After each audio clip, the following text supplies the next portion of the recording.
Chapter 2, The Weirdo on Maple Street. After finding Eleven in the woods, the boys bring her back to Mike's house for the night. Lucas thinks this is a terrible idea and suggests they all tell Mike's mom, Karen, right away. But Mike points out that would just get them all grounded since they were not supposed to be looking for Will Byers. Mike gives her clean clothes to change into. He also nicknames her Elle and gives her a pillow fort to sleep in. The next morning, Mike brings her breakfast. He tries to get Eleven to sneak out of the house into the front door to make it look like she stumbled upon the house, and that way his mom can help without getting them in trouble. Eleven rejects his idea, telling Mike that the bad people are looking for her and revealing her whereabouts will only make things worse. Meanwhile, Joyce talks to Chief Hopper about the creepy static phone call she received. Hopper's reluctant to believe her story, but admits the charring on the phone from the surge of electricity is very weird. Later, Joyce heads to her workplace to buy a new phone and demands 2 weeks' pay in advance from her boss. Back at Mike's house, Mike introduces Eleven to his house instead of going to school. Eleven notices a picture of the 4 boys, Will, Lucas, Dustin, and Mike, and points to Will, indicating that she's seen him before or that she knows him. Before Mike can ask any more questions, his mom comes home from wherever she was, I don't know. Mike hides Eleven in the bedroom closet, which scares her. Mike promises that he won't tell his mother about her, and Eleven trusts him enough to close the door. However, Mike explains the situation regarding Elle to Dustin and Lucas and her knowing about Will's disappearance and urges them to help her. Lucas, unconvinced, tries to tell Mike's mom about Eleven, but before he could do so, Eleven stops him using her telekinetic abilities to close Mike's bedroom door. Lucas and Dustin begin to trust her. Later that evening, Mike brings Lucas and Dustin into the basement and brings food for Eleven and asks her if she knows where their friend Will is.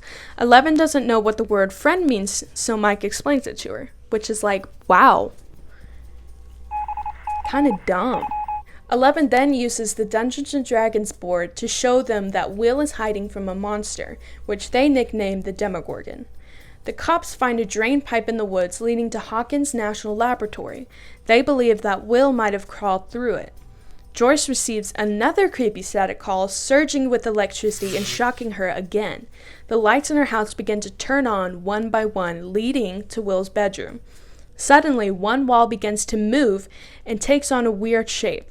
You want to know what the shape takes on? Shape of a monster, which is like awesome. So Joyce quickly runs out of her house and into her car, but later turns around and goes back into the house. Could not be me. Could not be me. She must really love her son, because I would be like, man, that sucks. I already have another, whatever. Meanwhile, Mike's older sister Nancy attends a pool party hosted by her new boyfriend Steve and 2 other a-holes, Tommy and Carol. Both of them suck. I hate both of them. Steve, however, I love. But we'll get into that. Anyways, Nancy is accompanied by her best friend Barb, who literally could not care less about these people and doesn't want to be there. Which is like, yeah, okay, good for you. They do this whole competition, the beer thing where you cut it and then you shotgun it. Nancy does it, and Barb is like, girl, this is not who you are. You're weird. And so Nancy low-key peer pressures Barb into doing it, and she cuts her thumb. And then Nancy goes inside to have sex with Steve and leaves Barb outside near the pool just chilling. Now, while this is all happening, Jonathan, Will's brother, witnesses the events of the party and takes photos. Pervert. Now, you might be wondering, what was he doing? What was he doing there? He decided to go out in the middle of the night in the woods to go see if he can find Will again. He stumbles into the backyard of Steve's house, and he sees that they're having a party, and he low-key has a crush on Nancy. And so he's like, let me stick around. So he witnesses all of this. He takes pictures, whatever, bada bing, bada boom, whatever. Then they go inside, they have sex. He sees them doing the nasty through the window, and he takes pictures.